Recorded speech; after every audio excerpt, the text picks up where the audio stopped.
Je dirais presque plus aménagement du territoire que urbanisme, mais ça dépend des sujets sur lesquels je travaille. Mais oui, je trouve que ça définit plutôt bien, surtout aménagement du territoire. Ouais. Oui, parce que tout ce qu'on fait qui est lié à la planification, c'est lié à l'aménagement et c'est vraiment aider les collectivités à se positionner sur leur stratégie de territoire. L'aménagement, on peut le voir comme aménager en disant, mais c'est aussi la prospective, la planification territoriale, c'est aussi ménager les territoires. Quand on dit ménager les territoires, c'est aussi ménager potentiellement les élus, les habitants, les effets qu'on induit par l'acte d'aménager finalement. Et puis l'urbanisme, moi je le vois comme finalement, l'urbanisme en tant que tel, c'est un mot qui est un peu fourre-tout aujourd'hui, mais je pense que c'est plus, non pas un mot valise, mais plus l'ensemblier des manières de voir et faire la ville. Je ne sais pas si je me qualifie d'urbanisme, je me qualifie plutôt comme quelqu'un qui est en capacité de donner du conseil sur le développement des territoires au sens large et d'accompagner les élus dans leurs réflexions. Pour moi, notre rôle demain, c'est celui-là. C'est celui d'accompagner réellement les réflexions, d'amener les gens sur d'autres champs que ceux sur lesquels ils se positionneraient s'ils n'avaient pas le conseil. Et je pense que notre plus-value, elle est là. On est avant tout des gens qui sont en capacité de conseiller, qui ont un regard expert, effectivement, qui nourrit le conseil, évidemment. Mais je pense qu'au-delà d'un statut d'urbaniste, de paysagiste, d'aménageur, etc., on est vraiment sur le conseil avant tout. C'est toujours des thèmes génériques, vastes, compliqués à expliquer, mais oui, de fait, je pense que ça caractérise très bien la complexité de la matière qu'on travaille, des acteurs qu'on regroupe, du temps long d'une réflexion, d'aménagement du territoire, d'une stratégie de manière générale. Donc, je regrette souvent et je me présente souvent comme géographe. Je trouve que la base, c'est le territoire, la matière, c'est la géographie physique, morphologique, c'est celle qui guide la manière dont les territoires ont évolué en France depuis toujours. C'est peut-être celle-ci que je trouve être la plus absente des discours actuels et des articles actuels. C'est celle qui le manque le plus. Donc souvent, je me présente comme géographe urbaniste en mettant ce préalable-là.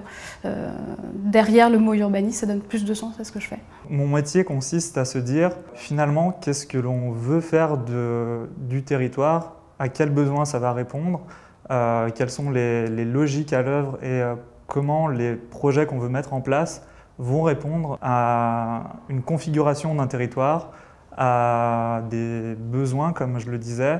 Est-ce que ça va favoriser finalement des logiques économiques, sociales, sociétales qui vont participer à une amélioration du territoire. Mais je trouve que le mot urbaniste est réducteur par rapport à tous les champs que l'on fait. Et parce qu'on a aussi des réalités territoriales où l'urbain n'est qu'une petite partie du territoire. Donc on parle aussi du village. Si on commence à dire je suis urbaniste, village, des fois c'est compliqué à faire comprendre. Alors que de suite, si on me dit je parle du territoire, je suis géographe, je parle de vous, de ce que vous êtes, de votre projet. Et à mon sens, notre métier il est plus complexe que simplement de l'urbanisme. Il y a toujours eu du flou en fait, sur ces termes et sur les échelles en fait, auxquelles ça renvoie. Toujours une sorte de compétition en disant l'urbaniste c'est celui qui conçoit la ville, l'aménagement du territoire c'est celui qui aménage, donc il y a plus une approche technique, concrète, mais qui n'est pas forcément toujours pertinente parce qu'aménager le territoire c'est pas que l'urbain, c'est pas que l'urbanisme au sens propre, c'est traiter de différentes thématiques, alors soit la protection des espaces agricoles, des espaces naturels, de l'environnement, du développement durable. Aujourd'hui, on se présente souvent comme étant urbaniste. En réalité, je pense qu'on fait plus de l'aménagement du territoire, alors, en particulier en planification territoriale, qui est moi mon échelle dans laquelle j'interviens. Mais l'urbanisme renvoie plus, en fait, il y a un côté opérationnel. Enfin, on va traiter de la ville, on va traiter de l'intérieur de la ville, en quelque sorte. Pour moi, l'urbanisme, c'est une résultante de l'aménagement du territoire. C'est qu'une partie, c'est un pion de l'aménagement du territoire. Et mon métier, c'est la compréhension des territoires, aider les territoires à se développer, à avoir un projet, et donc à avoir un projet urbain, donc de l'urbanisme. Tous les gens qui travaillent dans le domaine de l'aménagement du territoire ou de l'urbanisme parviennent très difficilement à expliquer ce qu'on fait au quotidien, parce qu'on a beau essayer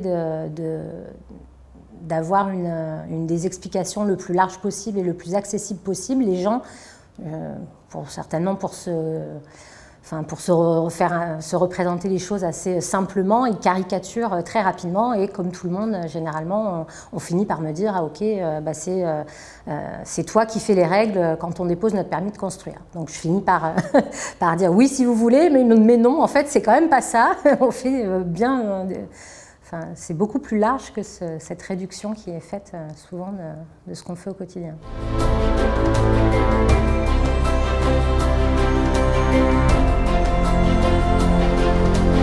Souvent, quand je dis que je suis urbaniste, ils ne savent pas forcément ce que c'est. Donc on a souvent un temps d'explication. Dans ce pôle de métier-là, si tu dis que tu es archi, les gens savent ce que tu fais. Si tu dis que tu es paysagiste, les gens savent ce que tu fais. Quand tu dis que tu es urbaniste, les gens ne savent pas forcément. Et même en tant qu'urba, il y a une diversité de métiers qui est radicalement différente. Quand moi je vois encore mes potes de promo, on fait tous des métiers différents, mais pour beaucoup.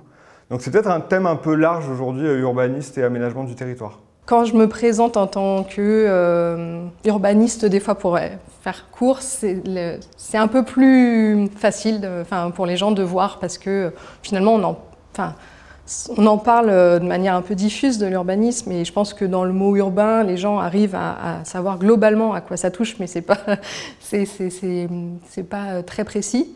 Mais il faut quand même expliquer de manière un peu plus directe et plus approfondie ce que c'est que l'urbanisme et l'aménagement, puisque au final, les gens, quand on leur dit je fais de l'urbanisme, c'est ah bah tu construis des bâtiments, en gros, ils confondent un petit peu avec l'architecte, il y a de la confusion. Les gens voient ce qui est concret, donc ils voient les projets qui sortent, ils voient les projets d'aménagement, de construction, etc. Donc finalement, ils ont plus l'approche de l'architecte, je pense.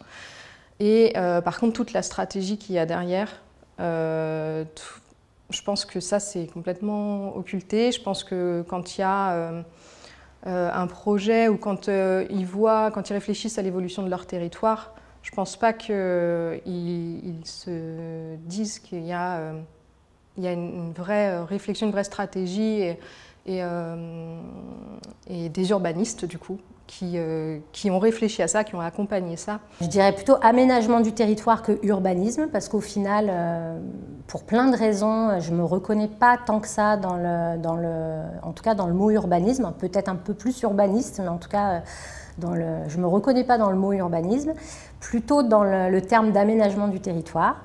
Même si je trouve que c'est un terme qui est vraiment pas très sexy, pas très joli, parce que dans le terme aménagement du territoire, il y a un côté un peu has-been. C'est l'aménagement du territoire tel qu'on se le représentait il y a 30 ans, ça fait très datard.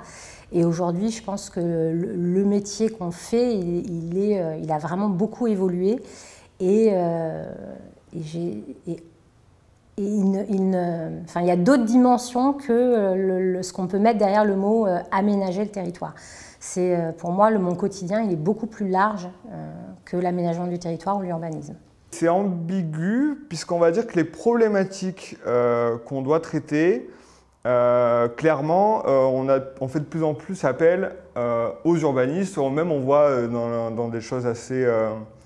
aux journaux télévisés, on parle de plus en plus des problématiques auxquelles les urbanistes doivent répondre, etc. C'est des thématiques dont on ne parlait pas du tout il y a 10 ans. Enfin, moi, j'avais jamais entendu urbaniste à la télé avant. Aujourd'hui, on commence à entendre parler d'urbanistes. Pour simplifier, parce que déjà, c'est compliqué auprès de beaucoup de gens de se qualifier, en fait, de dire quel est notre métier. Quand on se présente déjà en tant qu'urbaniste, c'est censé être le terme le plus connu, c'est urbaniste, c'est quoi? Est-ce que du coup, vous faites des routes, vous faites des ronds-points?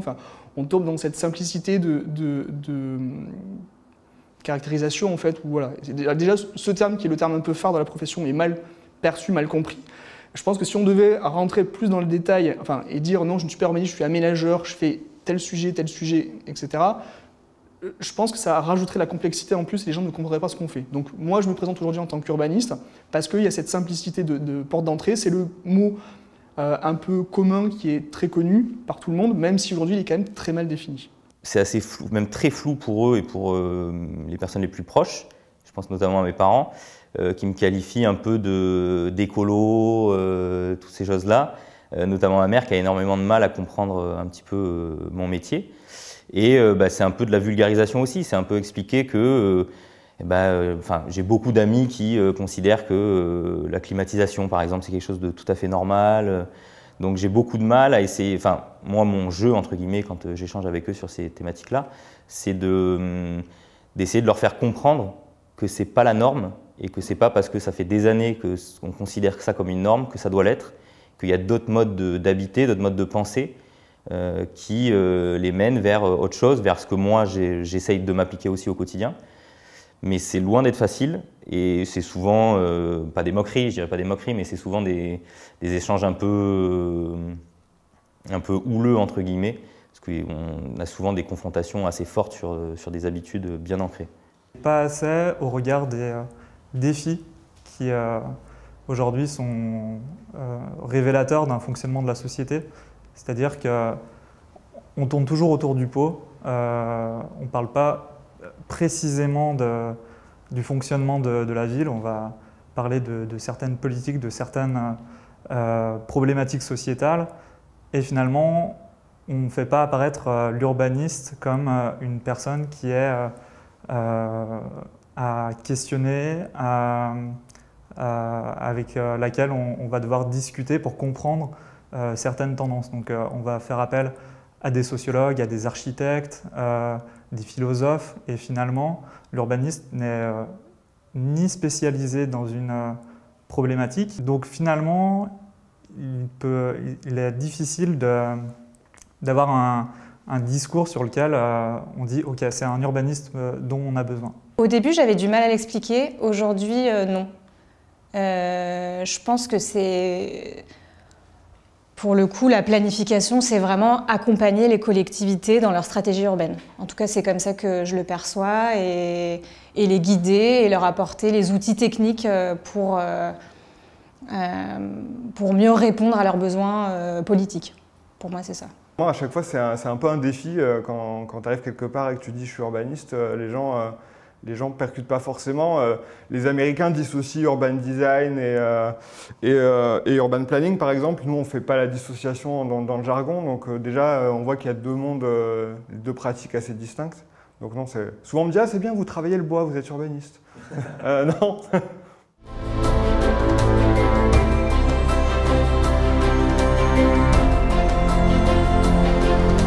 C'est toujours un peu compliqué.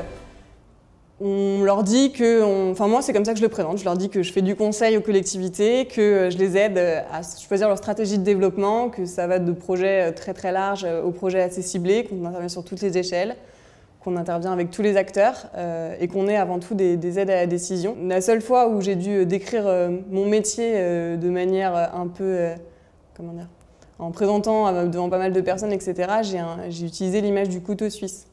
C'est-à-dire que je leur ai dit, bon bah voilà, vous voyez le couteau suisse, être urbaniste, c'est-à-dire c'est pareil. Aujourd'hui, je me rends compte que mon métier, c'est juste de guider la vie quotidienne des gens. Et c'est très facile de leur dire quand ils consomment, quand ils se déplacent, quand ils font un choix résidentiel, d'aller acheter ou de louer une maison. Et bien tout ça, ça a forcément été pensé en amont.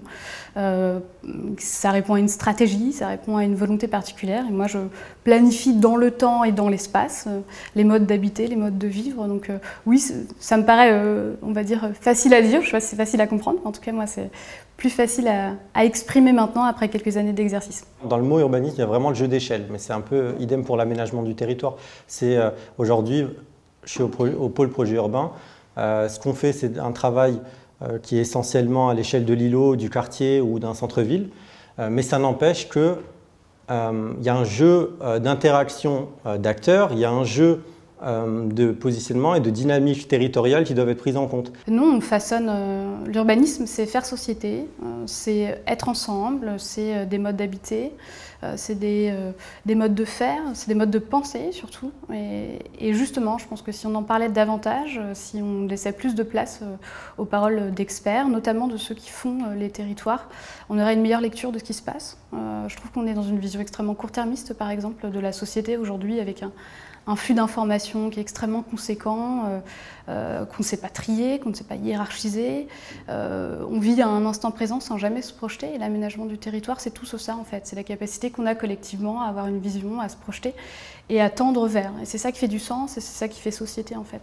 Et nous, on le sait, on fait ce pas de côté-là dans l'exercice quotidien nos pratiques. Nos interlocuteurs comprennent et interlocutrices comprennent notre travail, c'est vraiment un sujet assez délicat, difficile à définir parce qu'en fait, concrètement, on pourra nous dire ah oui, mais par exemple, est-ce que tu es architecte, tu travailles dans l'environnement, on ne comprend pas trop quel est le périmètre de notre intervention. Donc, je trouve ça assez délicat de le présenter très facilement. L'urbaniste, il est obligé de se positionner, ne serait-ce que quand il y a des modifications de loi ou des genres de choses. Je pense par exemple à la question du zéro artificialisation nette qui demande forcément aux techniciens de se positionner sur comment est-ce que ça s'applique, comment est-ce qu'on en parle, comment aux élus, comment c'est sûr.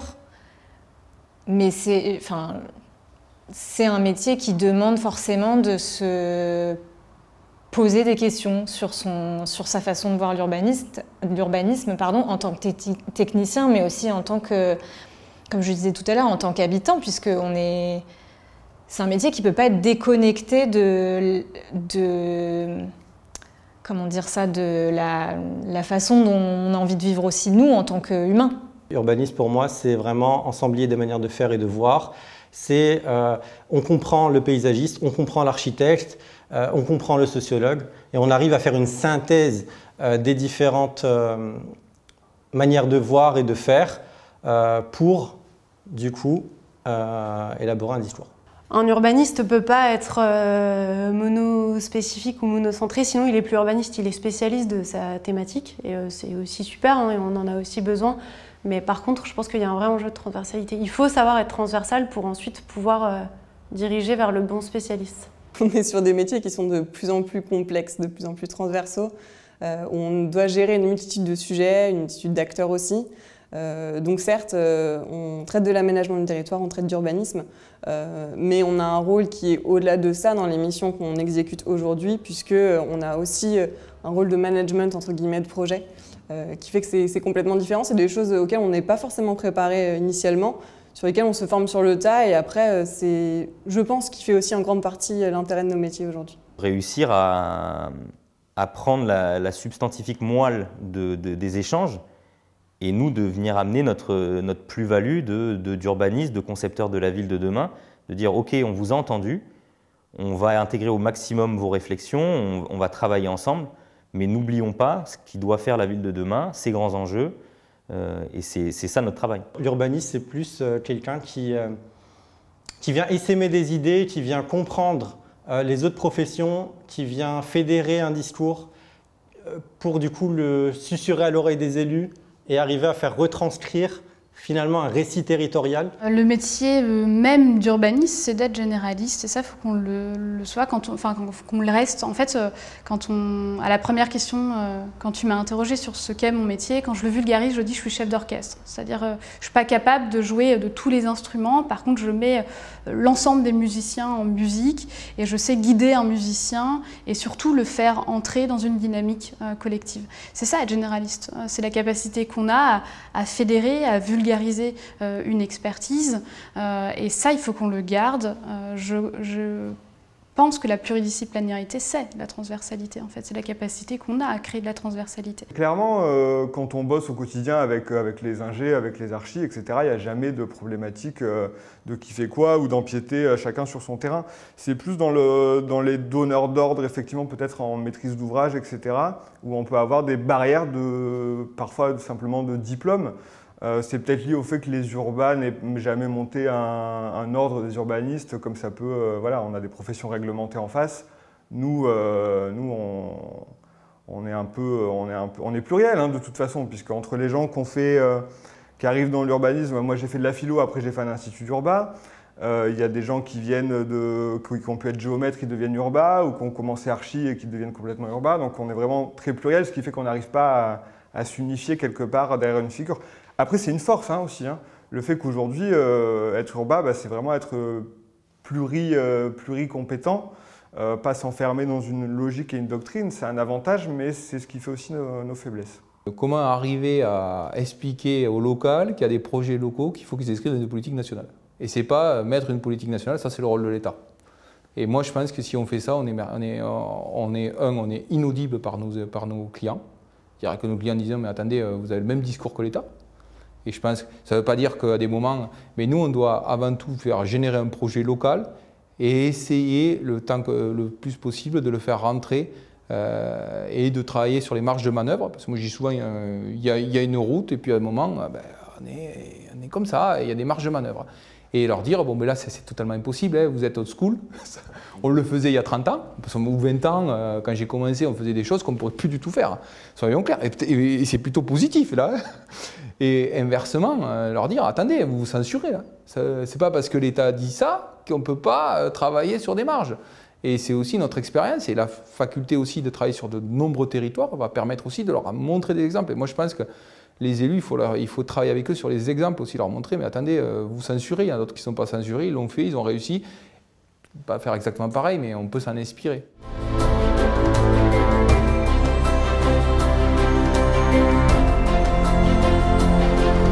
C'est pas si simple que ça de répondre à cette question parce qu'il y a des jours où on a effectivement l'impression qu'on parle dans le vide et qu'on est réduit à l'écriture de documents de planification réglementaire et puis dans d'autres contextes, au contraire, on a des retours très positifs et globalement, j'allais dire la population même, le Kidam est plutôt, enfin l'aménagement du territoire et l'urbanisme, c'est plutôt un sujet quand même qui passionne les gens. Et encore la semaine dernière, j'ai rencontré un commissaire enquêteur qui lui venait des douanes. Et du coup, on a eu un échange sur un dossier et forcément, lui comme d'autres, il découvre l'aménagement du territoire et l'urbanisme, il est passionné et de voir aussi le retour que ces gens-là ils peuvent avoir sur notre métier et d'avoir des échanges avec eux. Et il était très reconnaissant de tout ce que j'ai pu lui expliquer. Ben voilà, c'est des choses comme ça au quotidien qui font que oui, je pense en tout cas que le retour que j'en ai, c'est qu'il y a en tout cas une partie des gens qui reconnaissent quand même ce qu'on fait. Ça dépend des clients et ça dépend du coup des types de territoires sur lesquels on intervient, selon moi. Les territoires où il y a un vrai manque d'ingénierie, je pense aux territoires ruraux ou à des territoires un petit peu en souffrance, là, on est reconnu parce que l'expertise est reconnue, parce qu'ils voient bien qu'on leur apporte vraiment un conseil assez précieux, une plus-value, et qu'on les aide vraiment. Enfin, c'est une vraie assistance pour le coup à maîtrise d'ouvrage. Et je pense que ça, ils en sont reconnaissants parce que ils n'ont pas les moyens en interne de pouvoir aboutir à ça par eux-mêmes. Oui, c'est un métier qui n'est pas reconnu déjà, et on le voit bien au niveau des compétences, etc. C'est des métiers qui sont difficilement reconnus. On est quand même un monde assez restreint de spécialistes en France, voire de personnes qui travaillent sur ce sujet-là. Et donc c'est vrai que c'est compliqué, mais j'ai envie de dire c'est un peu tous les métiers quand on rentre dans un moment où on devient très technicien, parce qu'en fait la difficulté c'est qu'on est des vrais techniciens du territoire, c'est-à-dire que notre spécialité c'est parler. Et ce qui est difficile à faire comprendre, c'est aussi le fait qu'on travaille sur plein de champs. Et en fait, on va venir mordre un moment sur l'histoire, parce qu'on va essayer d'expliquer à un territoire d'où vous venez. On va mordre sur la sociologie, qui c'est qui vit chez vous, pourquoi on est venu chez vous, etc. Sur l'environnement. Et certains disent, oui, mais en fait, tu n'es pas environnementaliste. Mais si, à des moments, je dois l'être un peu dans mon discours. Donc on voit bien que notre difficulté, et c'est de là aussi que c'est difficile à cerner notre métier, c'est qu'on est à cheval sur plein de compétences. Et c'est ça aussi qui fait l'intérêt de notre métier. C'est une question de posture, c'est une question de client, c'est une question de personne. Chaque cas est spécifique. On a des clients qui nous considèrent comme des exécutants. Il y a une part de responsabilité de leur côté. Il y a une part de responsabilité de notre côté aussi, puisque s'ils nous considèrent comme ça, c'est que bien souvent on s'est mis dans cette posture-là. Donc il y a une ambivalence un peu. Et il y a certains clients qui sont tout à fait conscients de ce qu'on fait, de la difficulté d'apporter du conseil, de la difficulté de gérer les agendas, de contenter tout le monde, de suivre différentes missions et de switcher d'un sujet à un autre. Donc je trouve que c'est assez variable. Sur la reconnaissance globale de nos clients, je trouve que c'est quand même assez variable. Mais globalement, on a quand même de plus en plus, je trouve, des attentes qui sont qualitatives et des clients qui nous considèrent comme des experts. J'ai parfois l'impression on en vient à être finalement des exécutants.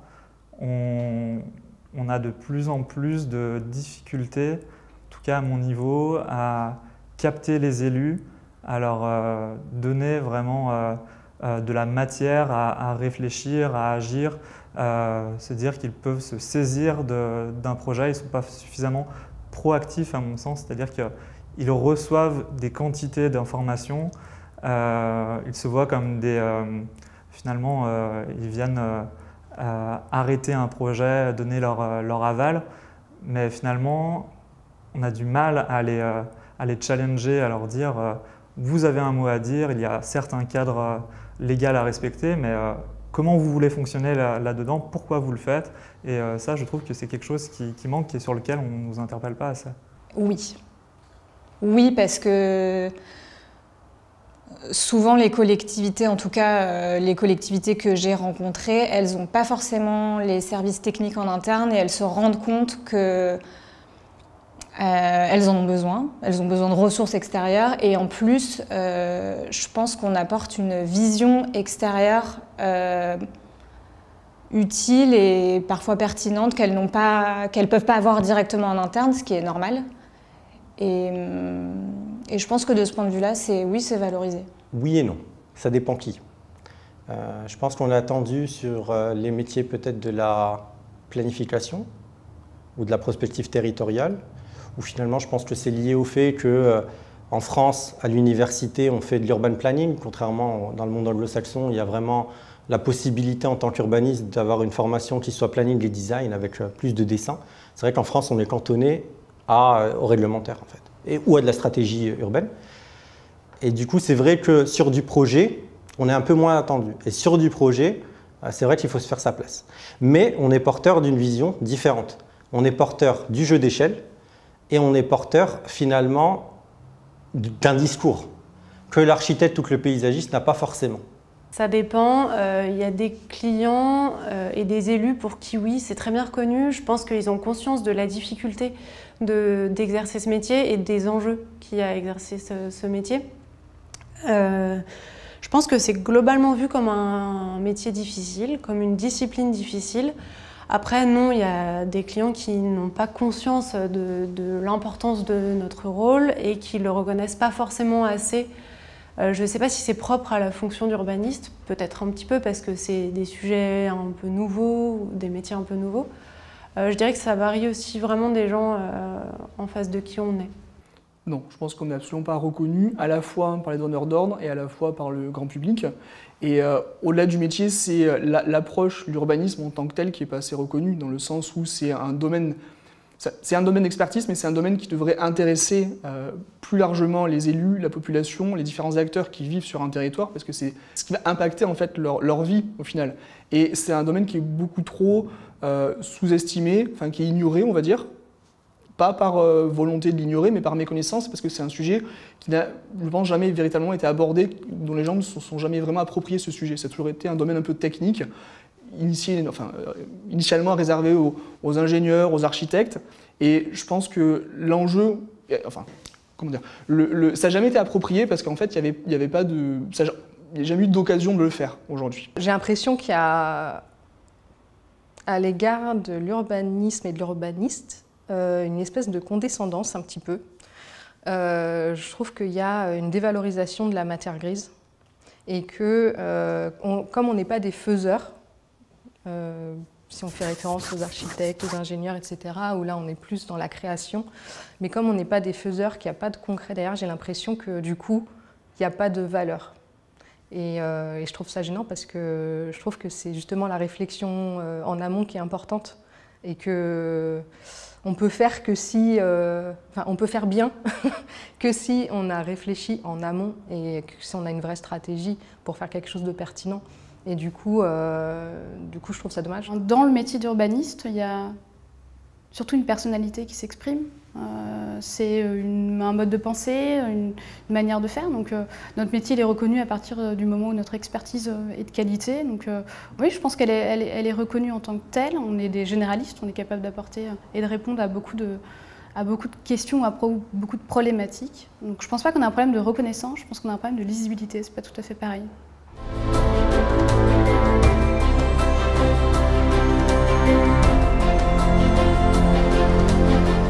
les architectes, je les mets de côté, il y a toujours à guéguerre, parce que les architectes, ils aiment bien venir sur notre domaine pour faire un peu plus de chiffre d'affaires, mais nous, on n'a pas le droit d'aller vers eux. Puis c'est une corporation qui est quand même très normée aussi, hein, par le fait des concours, les différences par rapport aux appels d'offres. Et donc non, globalement, c'est la même chose. Mais on y revient toujours, c'est le manque de reconnaissance de notre ingénierie, de notre capacité, de notre savoir-faire. Et du coup, ça se retrouve aussi dans nos honoraires, etc. Moi, je le parle très facilement. Je viens d'une ville, Toulouse, où il y a beaucoup d'aérospatiales. Quand on voit le prix qu'on peut payer un ingénieur informaticien débutant, parce qu'il est ingénieur informaticien, par rapport à nous, où sans me faire d'injure, on a quand même une capacité, une réflexion, des choses beaucoup plus complexes à faire, à des moments, comme il y a des ingénieurs qui font des choses très compliquées, mais que je veux dire de quelqu'un lambda, on le voit bien. Il y a une grosse différence dans la capacité, l'acceptation aussi de mettre de l'argent sur nos études. Il y a des sujets sur lesquels on est essentiel et on est associé. Il y en a d'autres où je pense que, en fait, urbaniste aussi, il y a tellement de formations et il y a tellement de manières d'y arriver que un peu tout le monde peut être urbaniste et un peu personne ne l'est. C'est quand même un métier qui peut sembler généraliste, même si je pense qu'il y a beaucoup de spécialistes dans la filière. Mais je pense qu'on peut croiser beaucoup d'urbanistes et donc un architecte ou un paysagiste ou d'autres acteurs peuvent être urbanistes aussi de leur côté. Simplement, je pense que le regard du généraliste et donc de l'urbaniste est assez intéressant à croiser avec leur spécialité à eux. Donc je dirais que non, là pour le coup, c'est pas toujours très bien reconnu. Il y a vraiment des querelles de clochers entre toutes les pratiques et les professions qui gravitent autour de l'aménagement urbain. Avec les paysagistes, avec les archis, et on voit souvent le terme architecte urbaniste prévaloir dans les appels d'offres, comme si être urbaniste ne suffisait pas forcément à faire la ville. Donc c'est une situation ambivalente où en fait les problématiques urbaines sont de plus en plus présentes au quotidien. Néanmoins, la figure de l'urbaniste n'émerge pas aujourd'hui. C'est difficile à faire comprendre et pour en discuter très souvent avec des architectes, c'est le métier, je pense, en tout cas dans la planification et dans la création de documents d'urbanisme qui régissent les droits du sol, etc., c'est souvent critiqué. Donc je ne sais pas si on peut dire que ce métier est valorisé par ces professions, en tout cas je ne suis pas sûre qu'il soit bien compris. Alors comme ça, je dirais non, dans le sens où nous, en tout cas, enfin moi dans mon métier au quotidien, j'arrive un petit peu toujours en dernier maillon de la chaîne. C'est-à-dire qu'on vient souvent nous chercher pour une compétence qu'on demande dans un cahier des charges, par exemple. Et pas parce qu'on veut faire un projet, on veut faire une opération exemplaire, ou on veut essayer de changer un peu les codes, ou on veut amener quelque chose en plus. Donc je dirais que non, à ce sens-là, on n'est pas reconnu, parce que voilà, on nous demande un petit peu de faire l'impossible avec quelque chose qui est déjà un peu ficelé, où il n'y a pas beaucoup de latitude possible. Malgré tout, ça tend à changer avec certains donneurs d'ordre, avec certains promoteurs, avec certains architectes qui, eux, ont envie d'aller plus loin, ont envie aussi de changer, mais qui sont toujours aussi également un peu limités dans leurs actions. Avec les gens du métier, c'est peut-être un peu plus compliqué parce qu'il y a des guerres un peu de clochers qui font que chacun se reconnaît comme étant légitime et ne reconnaît pas l'autre dans sa pratique et dans son approche qui peut être différente. On dit souvent de l'urbaniste qu'il est un peu le chef d'orchestre, hein, qu'il est à l'articulation de tous ces métiers-là, vu qu'il est plus généraliste. Donc c'est peut-être là qu'on a un rôle à jouer, effectivement. Dans le milieu professionnel, on a un peu toujours ceux qui donnent les grandes orientations, mais finalement, ils ne comprennent pas forcément les éléments de cadrage qu'on leur donne, le bien fondé des choses. On est à la fois des généralistes et puis un peu spécialistes de tout, donc ça veut un peu tout et rien dire, alors qu'eux sont très spécialisés dans leur corps de métier. Donc très généralement, les orientations qu'on leur donne les enquiquinent globalement, et ils préféraient qu'on les embête pas avec ça pour pouvoir être beaucoup plus libres dans leurs projets. Je suis pas sûre que l'objectif même de notre métier, même par les autres corps du métier intervenant dans le domaine de l'urbanisme, soit réellement perçu et réellement rétribué à sa juste valeur, on va dire. Pour en échanger un peu avec des collègues paysagistes et architectes, voilà, donc, clairement, on ne les aide pas sur leurs projets. Longtemps, pendant mes études, j'étais la seule géographe urbaniste. J'ai fini à l'École nationale d'architecture de Versailles par un heureux hasard, voilà, qui m'a amené à faire ma dernière année de master là-bas. Et j'étais la seule avec ce profil-là. Et je dialoguais avec des archis qui avaient déjà quelques années d'expérience. Et ouais, on ne se comprenait pas en fait. Et dès le départ, j'ai compris qu'on ne se comprendrait pas. On a des visions extrêmement différentes des choses. C'est ce qui fait la qualité. Hein. C'est pour ça qu'il faut qu'on dialogue croisé, enfin, avec un regard croisé à plusieurs échelles, avec plusieurs complexités. Mais on a quand même une difficulté de dialogue avec, je pense, une partie de la profession. Ouais. Peut-être que certains se disent on peut faire sans eux. Et ça ne veut pas enlever la valeur de l'urbaniste. Loin de là. Parce qu'il y a forcément des architectes qui aiment les urbas, les paysagistes qui aiment les urbas. On ne peut pas mettre tout le monde dans le même sac. Et puis il n'y a même pas finalement de bisbille à avoir vu qu'en fait on fait la même chose, juste on le fait différemment. Mais je pense que c'est cette différence ou cette incarnation, ce que je disais tout à l'heure, d'image, qui fait que soit on trouve l'urba trop intellectuel ou trop dans le langage ou pas assez dans l'image ou peut-être trop dans les politiques publiques. Et c'est là, du coup, je pense qu'on nous dit « Ok, le projet, c'est nous et pas vous ». C'est-à-dire que lors des urbanistes peinent à se formaliser, il y a des tentatives, mais qui pour moi restent aussi partisanes de certaines personnes qui veulent défendre leur vision et n'est pas assez globale et assez cohérente. Et du coup, face à lors des architectes, qui s'organisent après, qui défendent aussi comme ils peuvent leurs prérogatives en y arrivant plus ou moins, hein, c'est pas la question, mais on a du mal à se positionner sur qu'est-ce qu'on fait, qu'est-ce qu'on peut apporter. On n'a pas de fédération nationale, comme on peut avoir des DRH par exemple, qui sont là aussi pour alimenter. Enfin, c'est uniquement à l'échelle nationale et en ayant donc une implication des différents urbanistes aussi après localement, qu'on peut avoir un effet, produire un effet en fait, sur la société en alimentant des réflexions, en influençant, entre guillemets, dans le sens positif du terme, les acteurs politiques, les réflexions sur l'aménagement du territoire. J'ai l'impression que parfois on bosse à côté d'eux, ou eux à côté de nous, sans forcément prendre le temps de vraiment s'écouter et se dire comment on peut construire un projet ensemble qui ne soit pas un agglomérat en fait, où on coche les cases en se disant on a rempli les fonctions qu'attendait un architecte, les fonctions qu'attendait un paysagiste, mais finalement il faut qu'on arrive à trouver le lien, vraiment le point commun entre toutes ces fonctions, et ça c'est quelque chose qui est assez difficile. Je ne sais pas si c'est un dénigrement, mais en tout cas, je pense qu'il y a une méconnaissance de l'étendue de ce que chacun fait et des réponses qu'il peut apporter, la contribution qu'il peut faire au projet.